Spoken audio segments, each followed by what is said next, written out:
Right on time. Good afternoon, ladies and gentlemen. Welcome to the National Press Club. Good afternoon. Good afternoon. I'm Jeff Ballou, the 110th president of the National Press Club. It's pleased to have you all here. A nice capacity crowd here in the First Amendment Lounge. Just a couple of housekeeping rules before we get things going. Please don't forget to put your phones on silent or vibrate so they don't disturb the proceedings. You can follow the proceedings today on Twitter on hashtag MPC Live.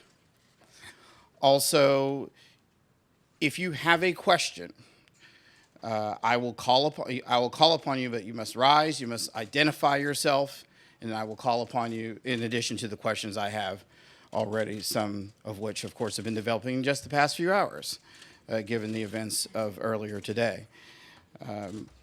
You notice that Leader Pelosi's here. Leader Schumer is on his way here, and he will join us very shortly, as quickly as the streets can clear for him. But we want to get things started a little bit before we get going. A couple of our decorum items. We understand, mostly, of course, most of us are journalists, but we understand that some of the people here are indeed members of the club, guests of our speakers. We do have a bit of decorum that no applause here during this, unless I call for it, to introduce, of course, the people I'm speaking with, because we just have to observe what we do here. Also, I want to just a couple of thank yous. I want to express my thanks to National Press Club past president Jonathan Salant, who organized today's Newsmaker. And I also want to extend a really gracious thank you for our new team of what we've reconstituted here at the Press Club called the Headliners team. We used to have several committees that do the things that we were doing here in terms of bringing speakers before the club. They've now come together under one roof. And we have Lisa Matthews, we have Betsy Fisher-Martin, Jamie Horowitz, Kasia Klemesinska, and Heather Forsgren-Weaver have all come together as one team to help bring the best and the brightest newsmakers here to the National Press Club in the wake of its wonderful century-plus history. A couple of things I wanted to highlight before we get going. This evening, tonight, here in the Fourth Estate, just down the hall, author Philip Green headlines one of our occasional wine dinners called the Manhattan Project, as in the drink. The author of Manhattan, the Story of the First Modern Cocktail, that gets going tonight starting at 6:30. P.J. O'Rourke returns to the National Press Club on March 16th to talk about his latest book. Reid, the CEO of Pfizer, on March 23rd. April 21st, Joint Chiefs Chairman General Joseph Dunford will be joining us. And for details on these and other things, you can log on to www.press.org. A little about the speaker who's with us currently. When I first got to Washington in 1990, she was speaking out on U.S. policy towards China, specifically human rights issues, becoming a go-to expert on the matter. I remember there were several times, Madam Leader, when you were also, of course, deeply involved in intelligence matters because you served on that committee, which you still do to this day. Nancy Pelosi is the Baltimore-born daughter of a congressman and sister to a Charm City mayor. She took her talents out west and decided much later to follow in her father's and brother's political footsteps, starting in the late 70s and being elected to the U.S. House of Representatives in 1987. But don't let the late start fool you, because she made up for it in historic fashion, rising to become the first woman to hold the gavel as Speaker of the House in 2006. She became a friendly thorn in the side of President George W. Bush on his Iraq war policy, but had to find a way to work with him on rescuing the U.S. economy from the economic collapse of 2008 and 2009. Along the way, navigating what has become an increasingly partisan House while trying to win the day for her side of the aisle, even surviving the occasional challenge for leadership. Ladies and gentlemen, please give a welcome to Democratic leader Nancy Pelosi.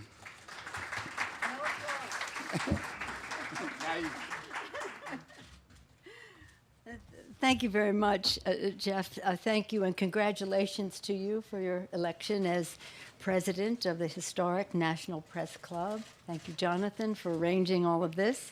It's an honor to be here with Chuck Schumer when he will be here momentarily, the newly elected leader of the Senate, Democrats, and newly re-elected member of the Senate from his state of New York. He comes with the confidence of his colleagues and the enthusiastic support of his constituents. You'll tell him I said that, right, when he gets here. So tomorrow is 40 days into the new administration. President Trump will deliver his first address to a joint session of Congress. As we have reminded every time the president or anyone from his administration speaks to the American people, dealing with this administration demands that we stand up for the facts. And the facts are these. On January 20th, 2009, in the middle of the worst economic catastrophe since the Great Depression, President Obama, in his inaugural address, called for swift, bold action now to create jobs and lay a foundation for economic growth. 1 week and 1 day later, the Democratic House passed the American Recovery and Reinvestment Act. 1 week after that, the Senate passed the bill, and on February 17th, President Obama signed the ARA into law, 4 weeks from his inauguration. He had already signed Lilly Ledbetter Fair Pay Act and the SCHIP, State's Children's Health Insurance Program, and made other progress as well, 4 weeks into his administration. By the time, a few days later, February 24th, when he made his first address to a joint session of Congress, he could report on what he asked for in his inauguration, what he had already accomplished, creating or saving 4 million jobs, and so much else. We're not allowed to applaud here, Chuck, but if we did, we would be applauding for you right now. Welcome. I talked about you already. At that joint address, President Obama could report on historic progress made on creating jobs with bold commitment to education, innovation, clean energy, and rebuilding America's infrastructure. Tomorrow, 40 days after his inauguration, President Trump and the Republican Congress will have not lifted a finger to create jobs or raise wages for hardworking American families. Instead, the president has put Wall Street first. He has tried to make America sick again. He has instilled fear in communities across America, and he has allowed Russia's grip on his administration to jeopardize our national security and undermine our democracy. Putting Wall Street first, the Republican Congress and the Trump administration moved quickly to enable profiteering by his Wall Street friends at the expense of hardworking Americans. Just 2 weeks into his administration, President Trump acted to unravel Dodd-Frank reforms, putting Main Street back at the mercy of Wall Street. On the same day, he eliminated the rule that financial advisors act in the best interest of their clients, and House Republicans have also made it harder for 60 million Americans to save for retirement. These actions will worsen the conditions that fueled his candidacy. President Trump engaged in a bait and switch agenda. No jobs, no retirement security, and no health security either. Instead of acting on jobs, Republicans will make America sick again, declaring all-out war on affordable health care, from the Affordable Care Act to Medicare to Medicaid, all of which are now wed. Affordable health care has had transformational success in expanding coverage, improving benefits, and lowering cost. It extended the life of the Medicare Trust Fund, lowered prescription drug costs for seniors, and provided free preventative care, keeping seniors healthier. It also expanded Medicaid, now a vital tool in the fight against the opioid epidemic and a major funder of seniors in nursing homes, or even who go there for daycare.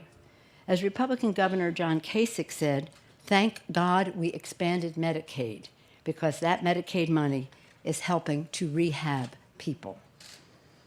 And under the Affordable Care Act, more than 20 million previously uninsured Americans now have coverage. Under the Affordable Care Act, the 55 million Americans who get their insurance through their employer cannot be denied coverage because of a pre-existing medical condition, are now protected from lifetime limits on care. Their children can now stay on their policy until age 26, and being a woman is no longer a pre-existing medical condition.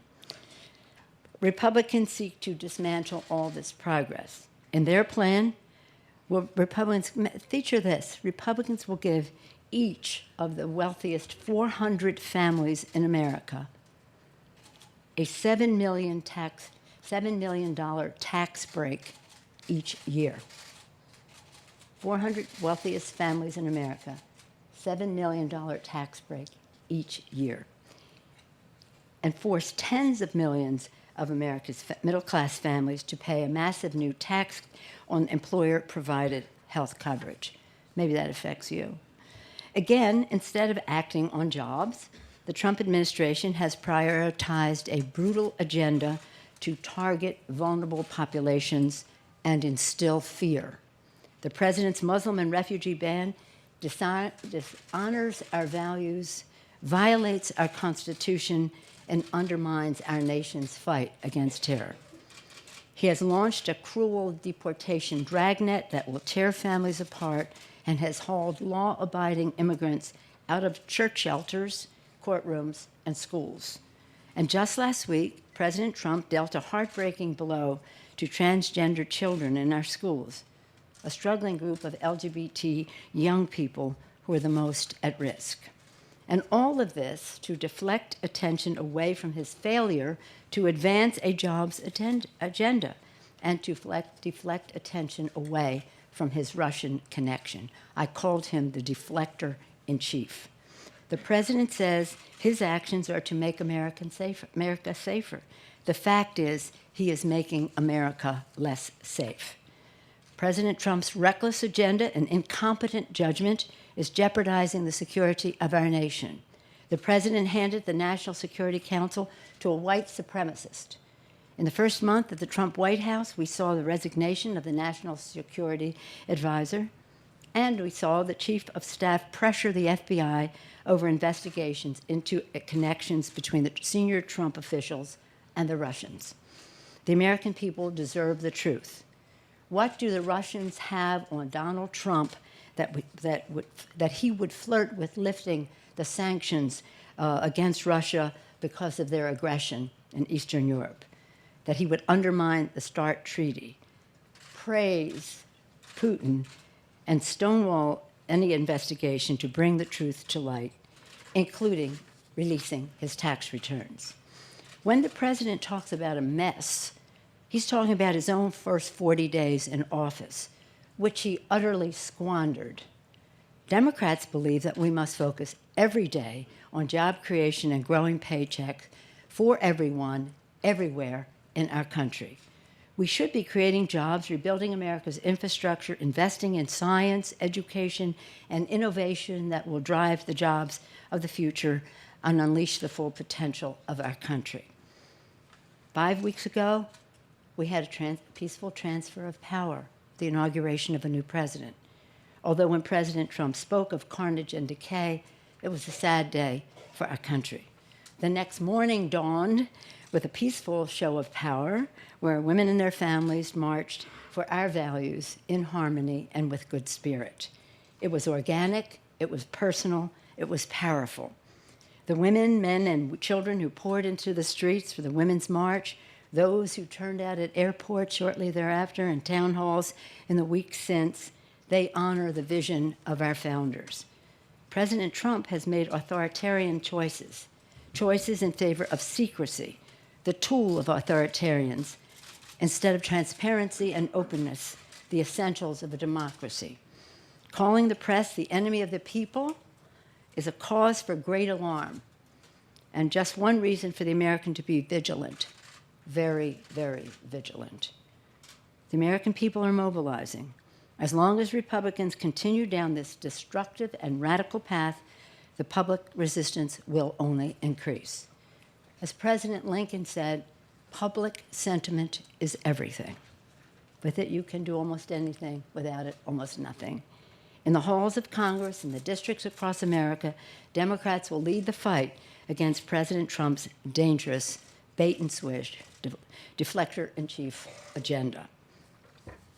It's now my honor to present the Senate leader, Chuck Schumer. I said earlier he comes as a new leader with the full confidence of his Senate caucus and the overwhelming support of his constituents in New York, and he is leading the charge against the Trump agenda in the Senate. Senator Schumer. Thank you, Nancy. They're not allowed to applaud. Oh, That's it's okay. right. It's like church or synagogue. Okay, well, I want to thank Leader Pelosi. Nancy, you continue to be just an outstanding leader of the Democrats in the House. And I want to thank the National Press Club for hosting us this afternoon. Now, before I get into tomorrow's speech, I want to briefly take a step back and look at the first month of the Trump presidency and how Democrats in the Senate have stood up to the president. After the election, we Democrats were down in the dumps. Republicans returned majorities to both houses of Congress and prepared for the first Republican president in 8 years. My daughters came to me. They were as upset as I was election night. And I taught them the old Shirelle song. Those of you my age may remember it. Mama said there'd be days like this. There'd be days like this, my mama said. But a few days after the election, I realized that had the election gone the other way and Hillary been president and I'd been majority leader, I certainly would have had more fun. And Leader Pelosi and I probably would have been able to get more good things done, which is why we're here. But I realized that with Trump as president and myself as minority leader, our job is even more important. We Democrats are steeled for the fight, and it's already paying some dividends. Frankly, we had a better first month than I think most would have imagined. Just look at the two biggest debates, the two biggest things the Senate has taken up so far: the Affordable Care Act and the Cabinet. First, on the ACA. At the beginning of the year, all the pundits were wondering if Democrats would stay united over the ACA Act. Republicans were convinced they could bring some more moderate Democrats with them and come up with a bipartisan repeal and replace effort. 1 month later, two things have happened. Republicans have not been able to pick off a single Democrat to support any of their plans. We have shown a united front, while the Republican internecine warfare has been on full display. They can't agree on a timeline to repeal the ACA. They can't agree on what to replace it with, or even whether they should call it repeal and replace anymore. Who would have thought? 1 month after the fight over the ACA, it's the Republicans, not the Democrats, who are in disarray, on defense, and pointing at one another like an Abbott and Costello show. I predict the discord in their party will grow as Republicans turn to Washington after this last week of angry town halls. I believe the odds are very high. We will keep the ACA. It will not be repealed. The debate on the president's cabinet is a second area where Democrats have done much better than expected. When we entered the confirmation process, we really didn't expect to defeat any of the nominees. We knew the Republicans would be under tremendous pressure to walk in lockstep. But we didn't want to rush the nominees through. Our first goal was to stretch them out so that the American people could get a look at who they were. Well, McConnell suggested we do all the cabinet nominees on January the 23rd. That quite didn't happen. And what we've done is our second point, and the most important point. We have exposed the cabinet for what it is: a swamp cabinet of billionaires and bankers who lack basic competence, whose views are a betrayal of what Donald Trump promised in the campaign. So we've achieved our goal, and it will have good effect on Democrats and, more importantly, on America in the coming months. When HHS Secretary Price tries to cut Medicare and Medicaid, the public knows his record and will be on his case about it. When Betsy DeVos tries to shift money away from public schools, the public knows her record and will be on her case.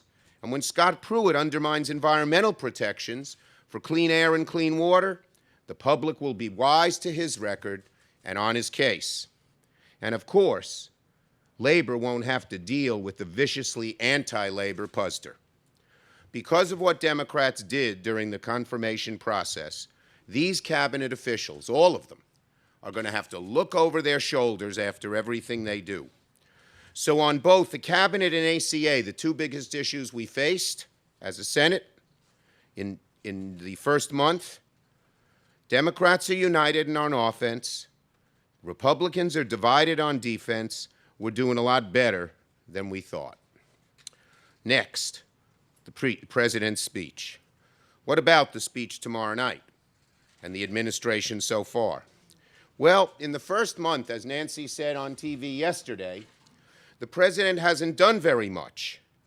But what he has done is forsake his promises to the working class, favoring the interests of the rich and powerful while shifting the burden onto working families.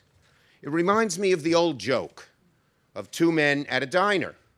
One says to the other, "Gee, this food is terrible." And the other man replies, "Yeah, but at least the portions are small." First part, the president hasn't done much. So far, the president and Republicans in Congress have undone a few regulations that were an afterthought of the Obama administration. But when the president signs them, he makes them seem like they're the greatest thing ever done. Jobs continue to leave America despite the president's boasts. The president's very proud of keeping one half of one Carrier plant here in the United States, while even at Carrier, 1,300 jobs are still leaving, and thousands more leave our shores each month from all over the country. There is no plan to stop that. The Trans-Pacific Partnership was dead in the water the day President Trump took office.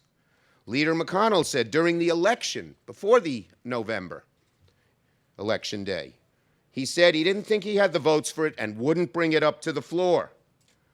So an executive order removing the U.S. from TPP doesn't mean a thing. The president says this is one of the greatest accomplishments we've had in a very long time. Mr. President, it had already been accomplished by many of us who opposed TPP in the House and Senate. And on the big promises that could help working America, infrastructure, trade, even on the ACA, the Trump administration has not even presented a proposal to Congress. Folks close to the president say he's going to be a president of great impact.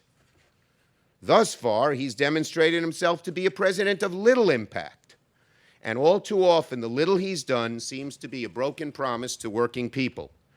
This foretells that in future months, burden after burden will be shifted off the special interests and on to the working people. Just look at the promises he's broken to working people so far.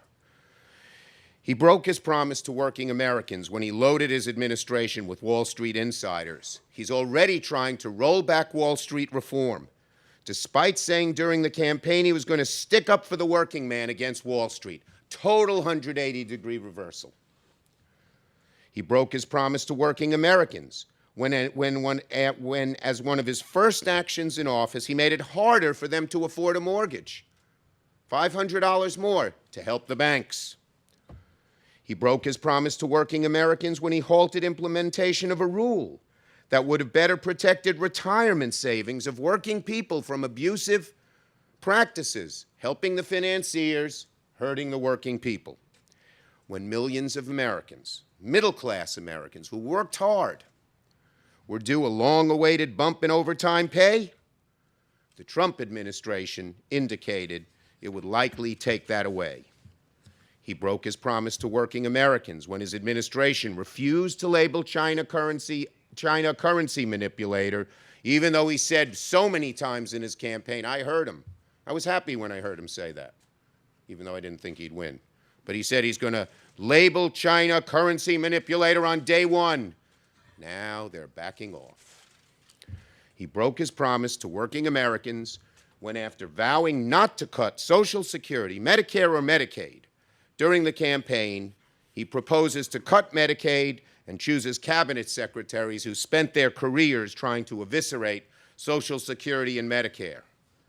One fact checker said that of the 60 explicit promises he made about his first 100 days, only 6 have been kept, and 45 have no action taken whatsoever. So just to repeat, the first month of a Trump presidency is less of a bang, and more of a whimper. Not much impact, but what he's done so far has shifted the burden off of the special interests and the wealthy and onto working families. The portions are small, the food is terrible. With respect to the speech tomorrow night, I fully expect the president to resort to the same populist message he used in his campaign and his inauguration, full of grandiose promises to the working people of America, to gloss over the reality of his administration. It will be the usual bluster and blame. Populist platitudes will be a dime a dozen, but the focus should be on the president's actions rather than his empty words. Because as we've seen, the things he talks about usually don't happen. So tomorrow night, if passed as prologue, the president will use populist rhetoric in his speech, but he won't back it up with real actions. He'll talk like he favors the working people, but his actions will desert them. He'll present himself as a populist, but govern from the hard right. In that respect, President Trump's address to Congress is far less important than past presidential addresses, because his speeches don't indicate what he's actually going to do. The matter of real importance is how the president will govern. Will he govern like his campaign, against both establishments, Democrat and Republican? Or will he govern from the hard right, like his vice president and his cabinet want him to do? His speech tomorrow will mean nothing the very instant after it's delivered, unless he backs up his words of loyalty to working families with real actions. His speech tomorrow will mean nothing if he and his cabinet of billionaires and bankers to continue to govern from the hard right, which is very far from the American mainstream, even from the Republican mainstream. His speech tomorrow will mean nothing if this president continues to do as he's done these first few weeks, breaking promises to working people and putting an even greater burden on their backs while making it even easier to be wealthy and well-connected in America. Don't applaud.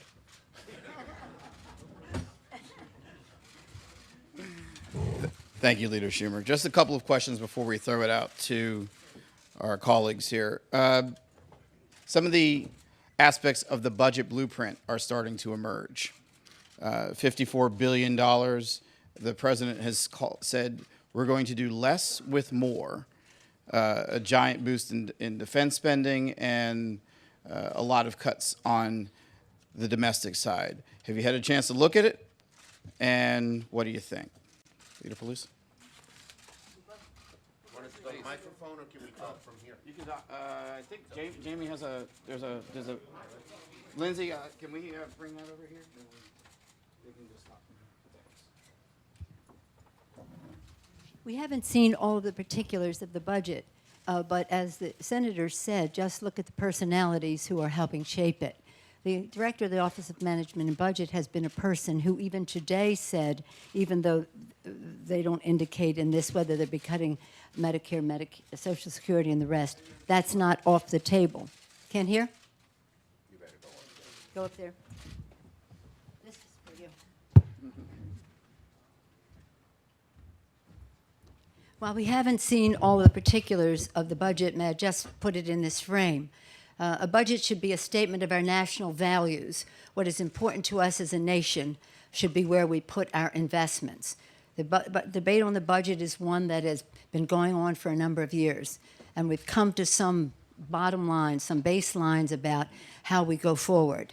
This is a major departure from that, with a high concentration of tens of billions of dollars on the defense side and cuts on the domestic side.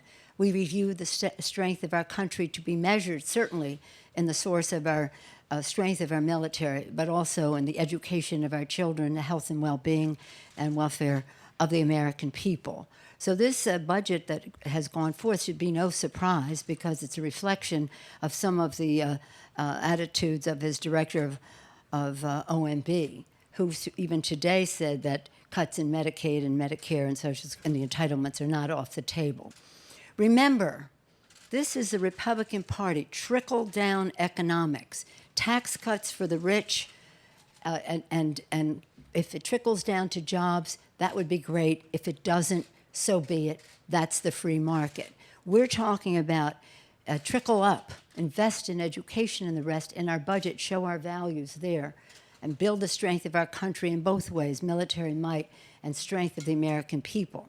And what they will do, in order to not increase the deficit, is that we will have perhaps a 10% cut across the board. We don't know yet where they're getting that over $50 billion cut, but they would cut NIH by $3.2 billion, which we would lose 1,000 grants to medical researchers.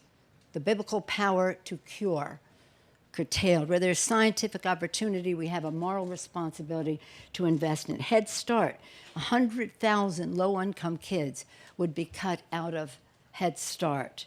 Job training, 50,000 individuals would be cut from that if they do an across-the-board cut, and we don't know what that is. But we do know about their director of OMB is that he led the charge to shut down government, and he voted against opening up government a few years ago.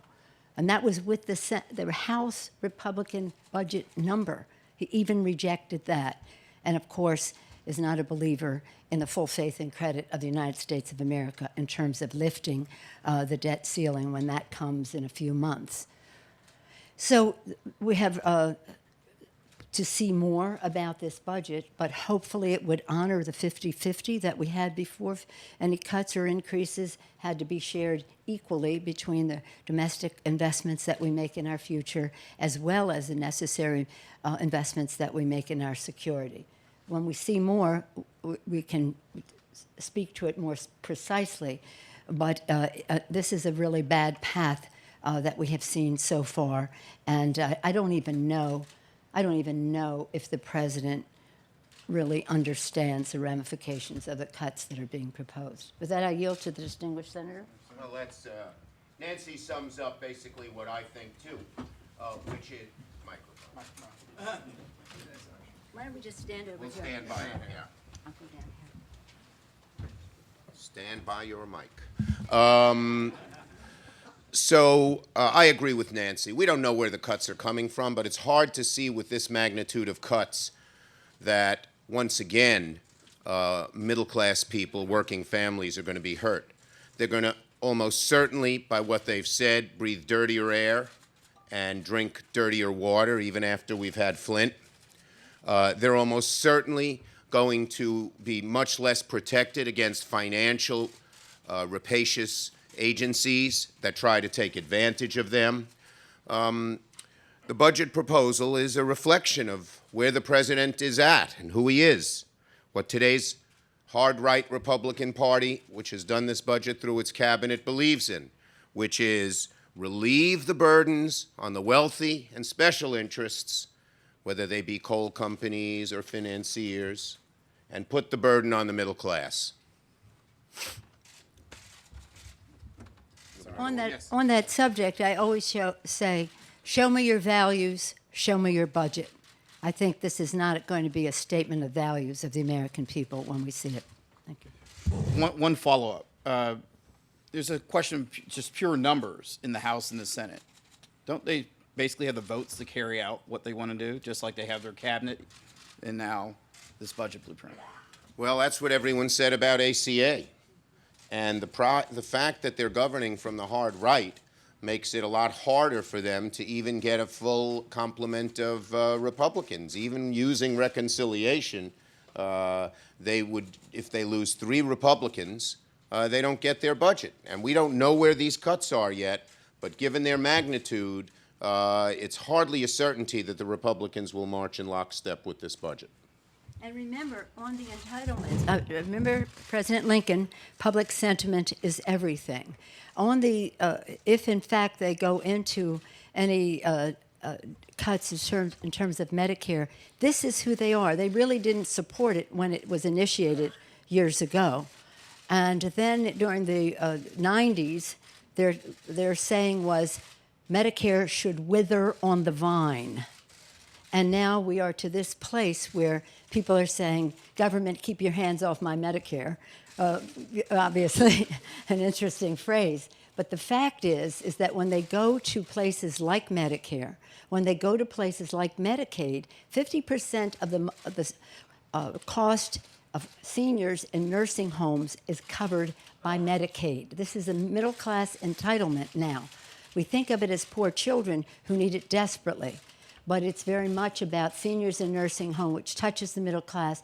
It's very much about the opioid epidemic and rehab that Governor Kasich was talking about. So they have some pretty explosive places to go if they intend to go down this path.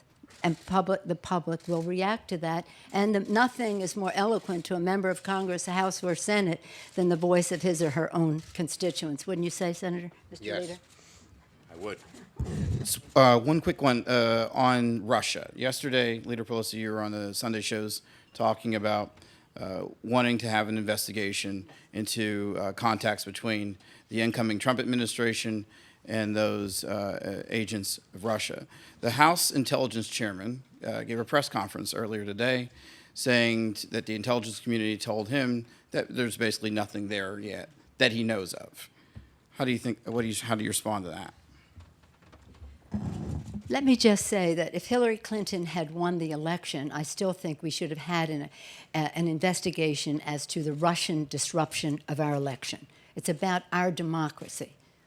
And it's about Russians who are trying to do this in other countries as well, to undermine democracy. So this is a very big deal. When it comes specifically to Donald Trump, we're asking for an independent commission to investigate the personal, political, and financial ties of Donald Trump, his organization, his businesses to the Russians. It's very important for the American people to know the truth. Why else would he be putting Putin on a pedestal, flirting with lifting the sanctions, as I mentioned earlier, with Russia for their aggression into Eastern Europe? Why would he be undermining the START treaty? What is this about? Something is strange about this. Let's know. Now, as far as the chairman of the committee saying what he said, first of all, if he knew that from classified information, he shouldn't be saying that. But apart from that, if he won't investigate, if they won't follow a path, then he can't possibly know what he is talking about. This is called stonewalling. What are the Republicans in Congress afraid of? That they would not have an independent commission to take this away from the Congress, or an investigation themselves to say, we haven't looked into it, but we know there's nothing there. I mean, please, it's just ridiculous. I don't know if, I know that the House and Senate Intelligence Committees are trying to work in a bipartisan way, and I think we should give them time to be able to do that. But the statement made by Chairman Nunes today, that really raises serious questions about stonewalling, in my view. And I have a long experience in intelligence. It is, we can do it all. The Congress can play its role. The outside group can play its role. Just show us the facts. Tell us the truth. Tell the American people the truth. And that's why they're attacking you. The press is the enemy of the American people. I think we're ready to go out to the audience. Lindsay has the mic. You Who has their hands up? Right there. Identify yourself and where you're from, please. Thank you. Adam Ayton from the St. Louis Post-Dispatch. During the campaign, President Trump said he was the law and order candidate, and he said police needed the freedom to be tougher on crime, and his attorney general has kind of molded himself in the same fashion.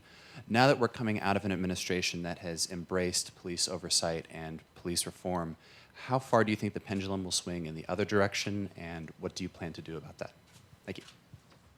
Well, one of the things we'd hoped to do when I first gave my opening speech as minority leader is oversight, holding the administration accountable. One of our jobs is holding the administration accountable. And so if the Justice Department veers off track here, we will certainly do everything we can to call them out for it. I don't know anything they have done yet in this regard, so I'm not going to speculate about it. But if they move away from where the Obama administration has been, which I think has been fair and balanced, we will certainly call them out for it.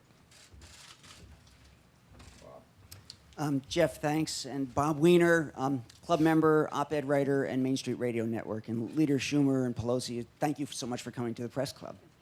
On two key issues, health and infrastructure.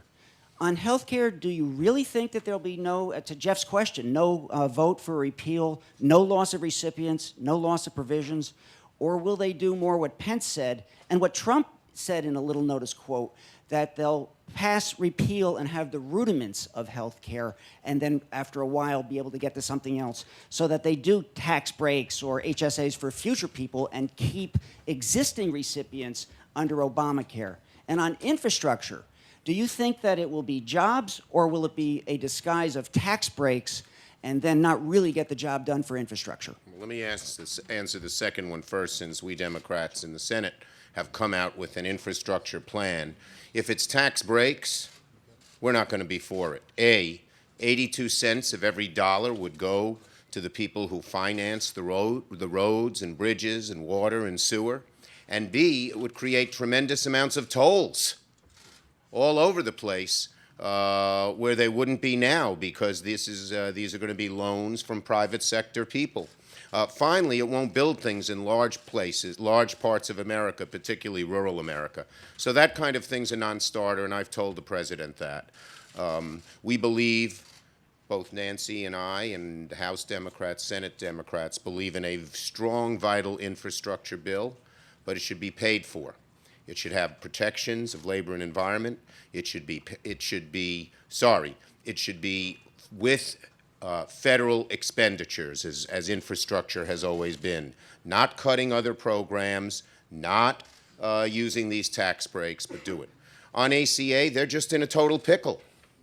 They're hard right. The Freedom Caucus says, we want to repeal, but we don't want to put any new money into this.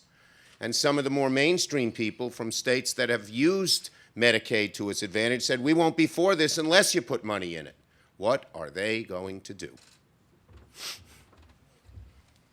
I agree with what the senator said, the leader said about infrastructure. If they come up with something that we can work together on, because infrastructure for a long time had barely been a very nonpartisan issue. We always worked together on it. It wasn't until President Obama proposed something on infrastructure that the Republicans resisted, and we had to make the initiative smaller. But again, if it's a real infrastructure bill with investments, let's talk. If it's a tax bill disguised as an infrastructure bill, that's not going to happen. Because as the senator said, you have the taxpayer funding the tax breaks to somebody to build it who's now going to turn around and charge the consumer tolls. So the taxpayer and consumer pays twice. That's just not going to happen. Let's hope that it isn't so. But let's all recognize the necessity of having an infrastructure bill. There's probably $3 trillion at least in deficit in our country, according to the American Society of Civil Engineers. And we have to, not only, as the president has talked about, transportation, that's important, but we have to do, as the Senate bill does, and we would support issues that relate to water, broadband, other mass transit, in addition to roads and bridges and high-speed rail, for example. But in terms of other pieces other than transportation, that's a really important part of infrastructure for the future when we talk about broadband. Your question on health care is indicative of the fact that they don't even know what they're doing. It's hard to even formulate a question. But from what we have seen so far, 10 perhaps 20, but I'm speaking on the most defensible number for the little bit that we have seen. At least 10 million people will lose their coverage. Could be 20. And this president has said not one person would lose coverage. So it's not only losing coverage, it's reduced benefits, it's increasing cost. If they can come up with something that doesn't reduce coverage, doesn't reduce benefit package, and does not raise the cost, we have something to talk about, but we haven't seen that yet. Over here. Hi, Ashley Killo, CNN. Just going back to Russia, Leader Schumer, do you think the investigation by the Senate Intelligence Committee has been compromised in any way because of Chairman Burr's contacts with the White House? I was very disappointed in Chairman Burr's contacts when the administration asked him to contact news organizations. It certainly gives the appearance, if not the reality, of lack of impartiality. And so I would say I've spoken with Senator Warner, who is our ranking Democrat on that committee. The Democrats are united in demanding that Senator Burr give a complete, full investigation without bias, without compromise, and just go to the facts wherever they lead. They have put Senator Burr on notice that if they're not getting that, they will then ask for a different type of situation to come about. Whether it's a select committee or something like that. And we've now heard, as I understand it, 2 Republicans have been critical of what Senator Burr has done in statements. I heard that just within the last few hours. So Senator Burr's on notice because what he did was wrong, and this is not the way to conduct a fair, impartial investigation that goes wherever the facts lead. Good afternoon. Nirmal Ghosh from the Straits Times. I understand that you say the defense budget hike is coming at the expense of domestic spending on social services. How important is it for the defense budget to be hiked? What sort of priority do you think defense should take under this administration? Thanks. Well, we all want a strong defense, and I know some people, like John McCain, feel it needs to be hiked. I would, before commenting on that, would look at where they're hiking it and how they're hiking it and where it is needed before I'd comment on any proposal. We don't know any of the details. And also to, increase defense by such a large amount and then cut the very programs that help middle-class Americans keep jobs, get jobs, live better lives, seems to me to be just totally wrong and out of whack. I must just say on that, in order to make a judgment about any increase in defense, you have to hear what the mission is. What is their vision? What is this about? And why do they need this money? A great deal of our budget that is about our national security, which is what we take an oath of office to protect and defend: people, the Constitution. There has to be, the defense budget does not include Homeland Security. It doesn't include the State Department and the soft security issues, the diplomacy and the rest. It doesn't include Veterans Affairs.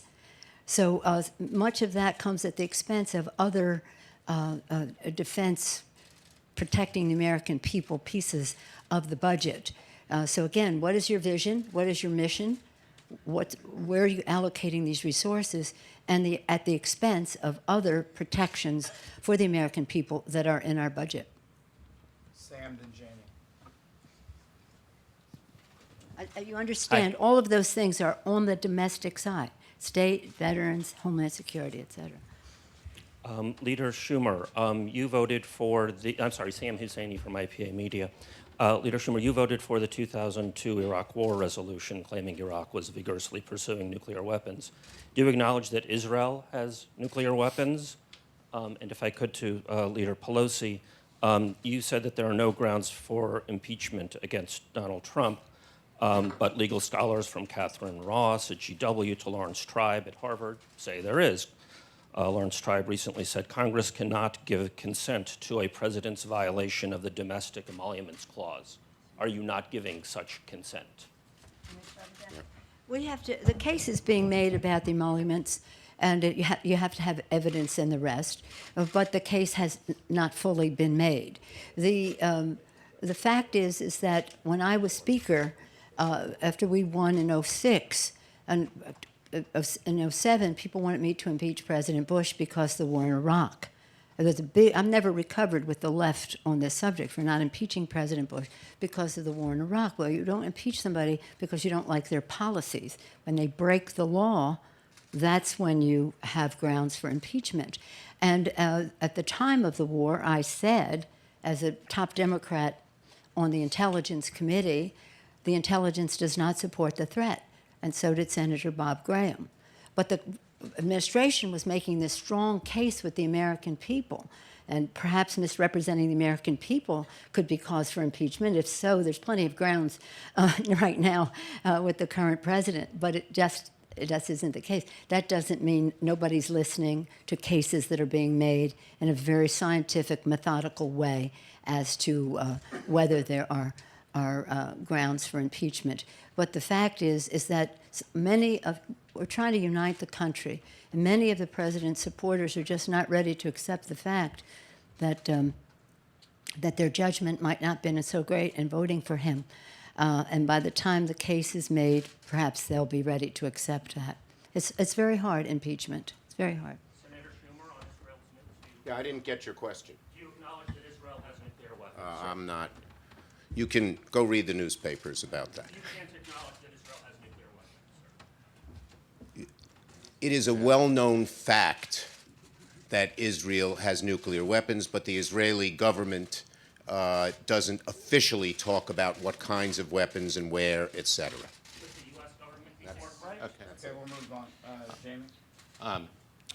You've talked about working families. I'm Jamie Horwitz on the Hill Lawyers Committee, and we had Senator Manchin, Senator Capita, Representative McKinley here in the fall talking about how desperate things were for retired coal miners and who were in danger of losing their health benefits and pension benefits. There was even talk about the government shutting down, but then that has been extended. President Trump in the campaign says he digs coal. But what about these retirees in coal country? Our What's gonna happen Democratic to them? caucus, from one end to the other, is united with you. We had made it a condition to move forward at the end of last year that the miners be at least not let their health benefits expire, and so they've been renewed till the next budget of April 28th. Senator Manchin, who's been our leader on this, is proposing that we move forward in a new way, which you'll hear from in the next day or two from him if he hasn't made that public yet. But we are going to keep going and take up the case of these coal miners who deserve their pensions, who deserve their health benefits, until we get a bill like the bill that passed in the Finance Committee, which made this permanent, both health and pension side, get done. And as I said, tomorrow you're going to hear a little more about that. Earlier, our distinguished president mentioned that my father had been a member of Congress. He also was mayor of Baltimore for 12 years or so. But in any event, one of the things he gave me when I became a congressperson was a carved figure of a coal miner. He was from Baltimore, Maryland. A carved figure. It was very close to Jennings Randolph, West Virginia and all. And so that is in my office, that coal miner. And while I think that coal degrades the environment and we have to move off it, and I've been a staunch supporter of doing that, we have an obligation and responsibility to these coal miners. Some of them could be visiting us this week, the coal miners and their widows. So for all these people who go around talking about coal, this coal, that, king coal, the rest of it, that they cannot honor the commitment that has been made to these workers is just something so shameful and hypocritical and inconsistent. And that's why I voted against the omnibus bill, because it did not put in there. We negotiated, we tried everything. We tried to leverage everything we had to get them to be taken care of. These are coal miners, widows, orphans, and Republicans just wouldn't do it, while singing the praises of King Coal, ignoring the needs of the coal miners. It's shameful. And one other thing I'd say, President Trump has admitted privately he wants to get it done. I believe he stated it publicly. We'd have to check the record on that. Well, let him step up to the plate and tell the Republicans in the House and Senate, particularly Leader McConnell, this has to get done and has to get done now. He speaks for the coal miners. It's like the little remarks I gave. He gives a good speech about the coal miners and then does nothing to help them and lets the right-wing Congress do nothing. One more over here, and they're going to come back on this side. Next to Jamie. Hi, Eric Pianin with the Fiscal Times. Getting back to the ACA repeal and replace, Senator Schumer, if push comes to shove, do you think there are 3 Republicans in the Senate who would not go along with the repeal at this point? I think that's very, very possible, yes. Well, for a variety of different reasons.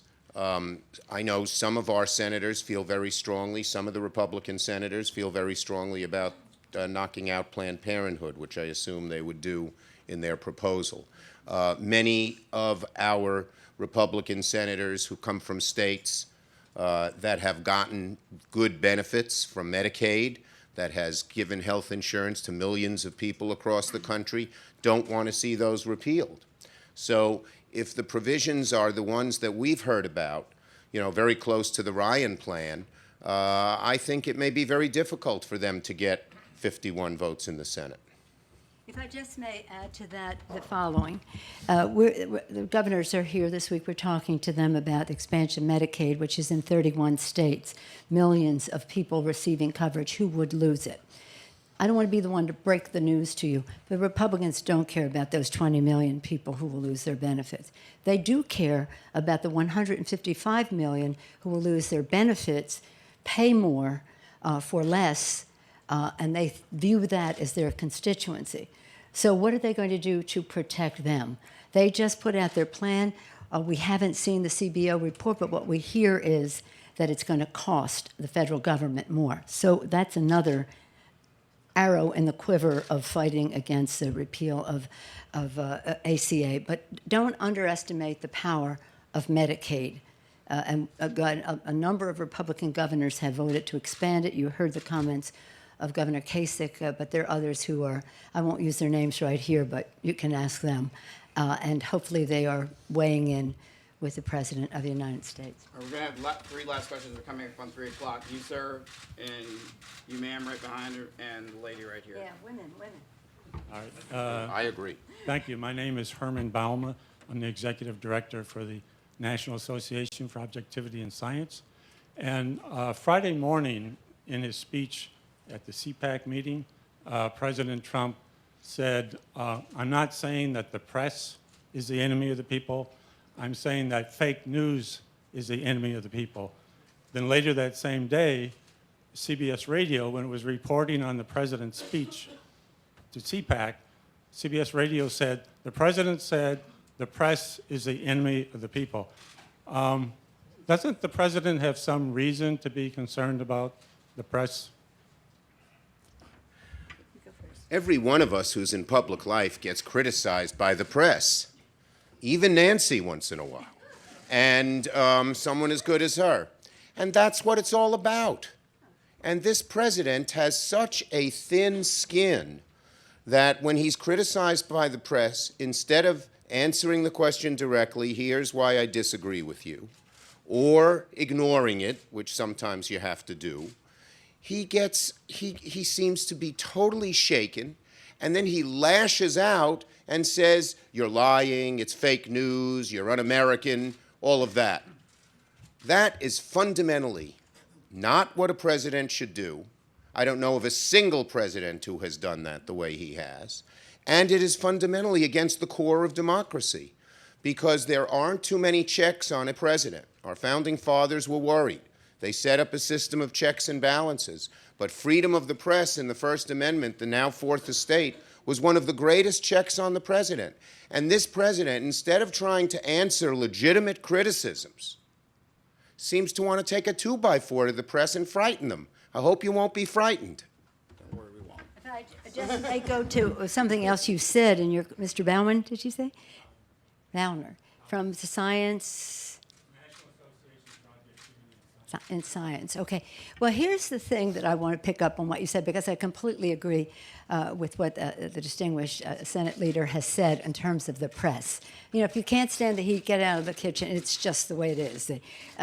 You put yourself on the line. People agree, disagree. None of us is pleased with the press that we receive, I think. But that doesn't mean we say that this is not the champion of our democracy, protecting our democracy, freedom of the press, the First Amendment. And as much as I don't like the coverage, I respect the power of the press to protect. And as President George W. Bush, I think, said earlier today, we go to other countries urging leaders to have freedom of the press in their country, and then we denounce the press in our own country. It's not a good thing. But you mentioned the word science, and we have a couple more questions, but I want to take the opportunity to say this.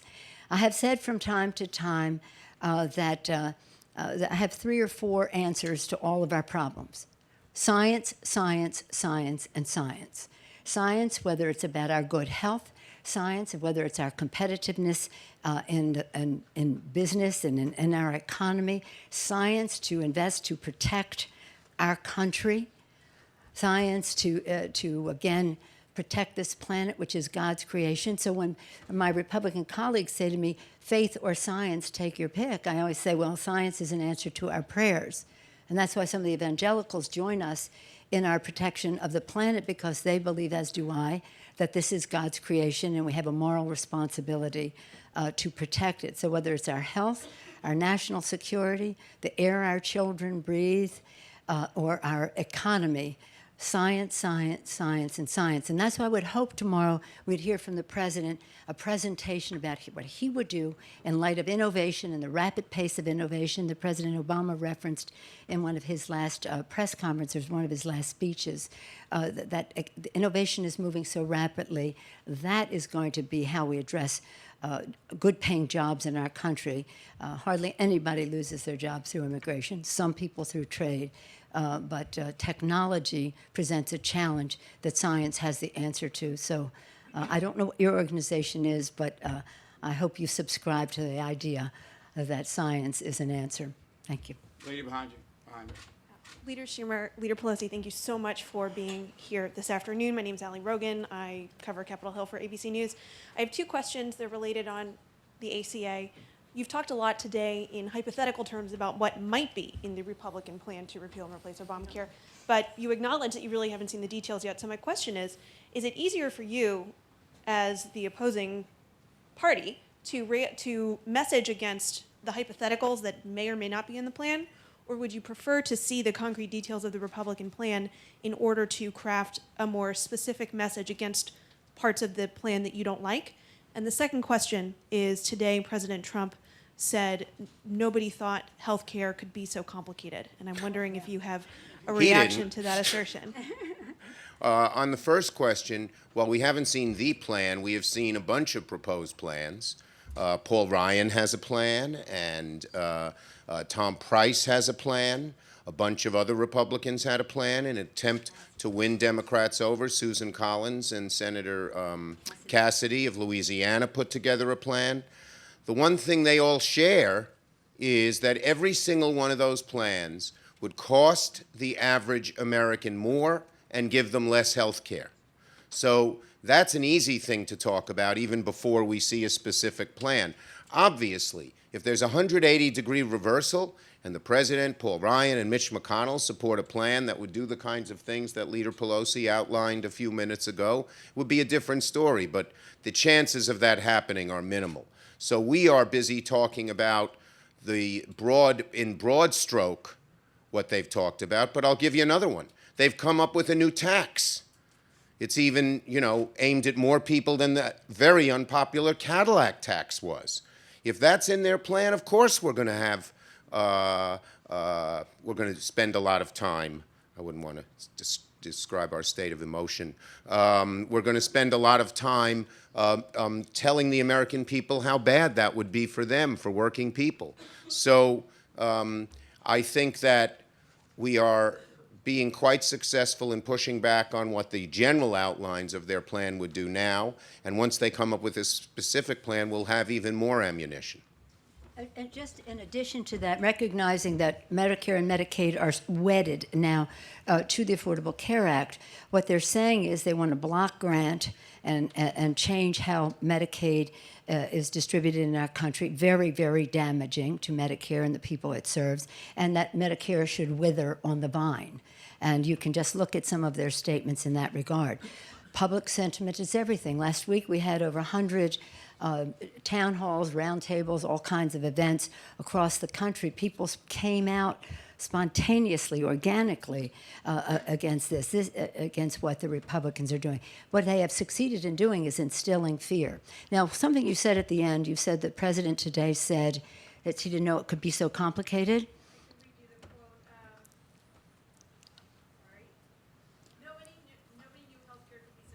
Nobody knew. Nobody knew. No, he didn't know. But let me just say, earlier, the distinguished leader referenced something about going into a diner, which I think is a Yogi Berra story. So I will tell you another Yogi Berra story.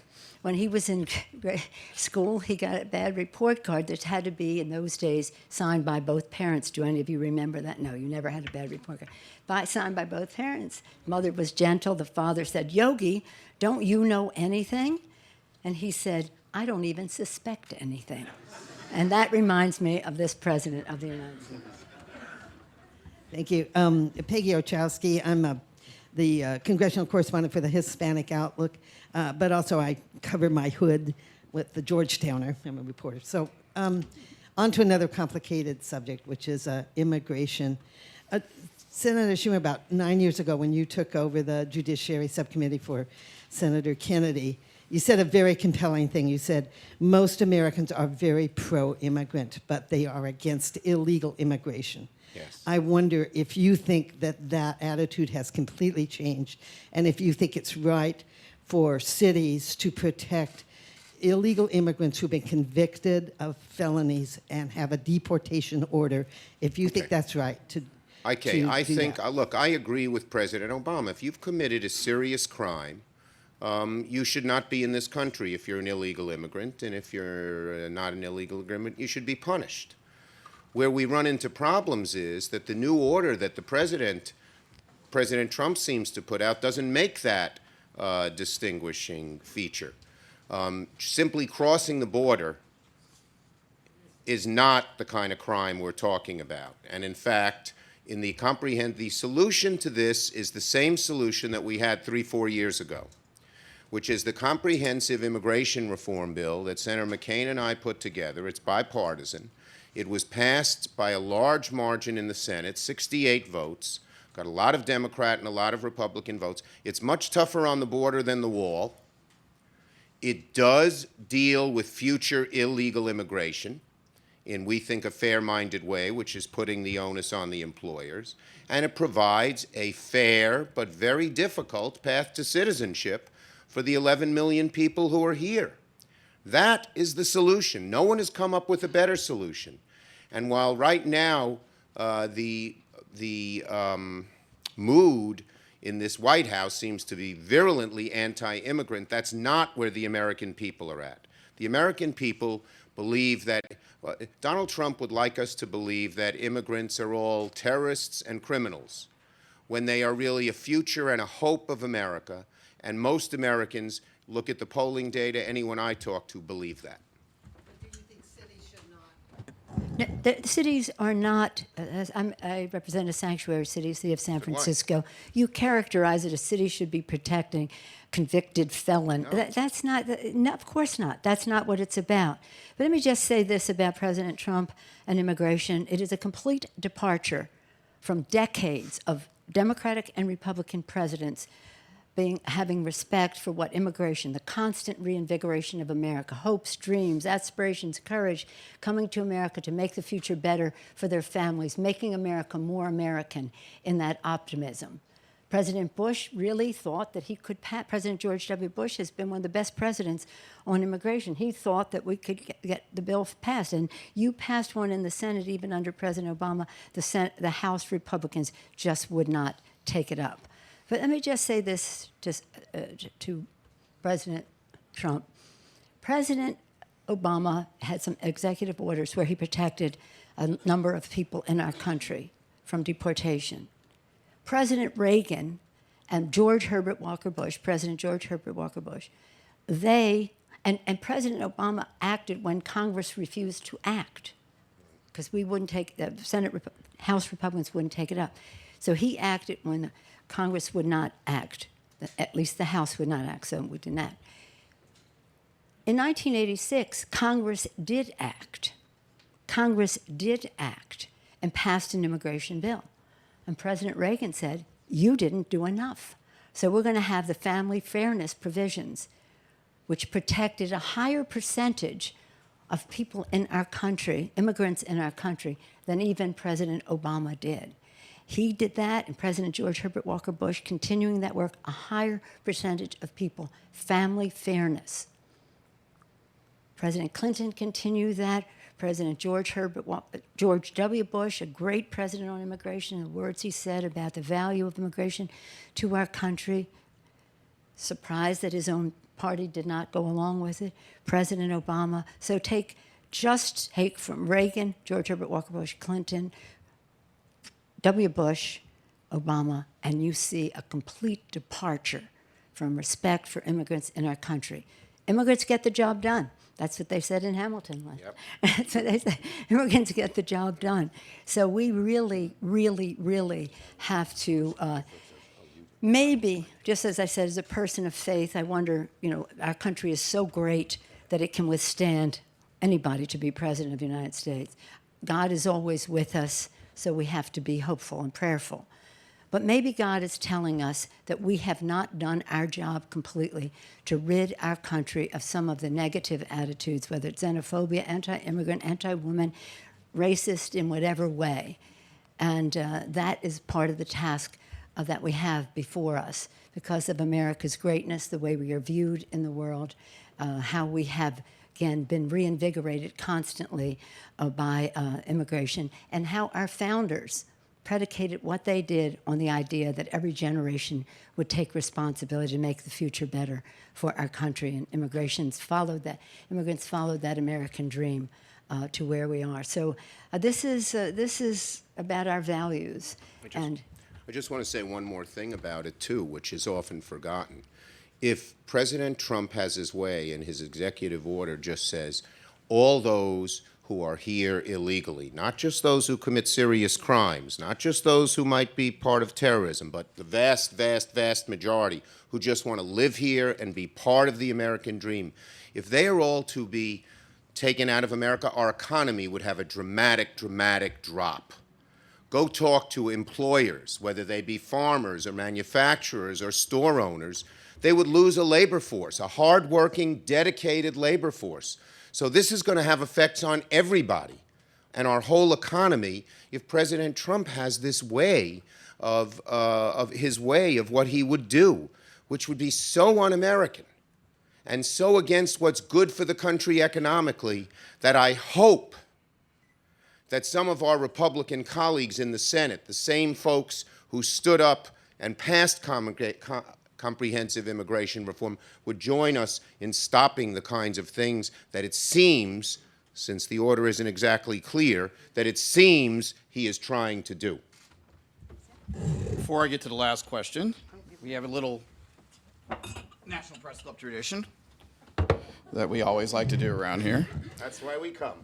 You come for the collection of coffee mugs. And thank you, Leader Pelosi. And thank you, Leader Schumer. To our country in 2017.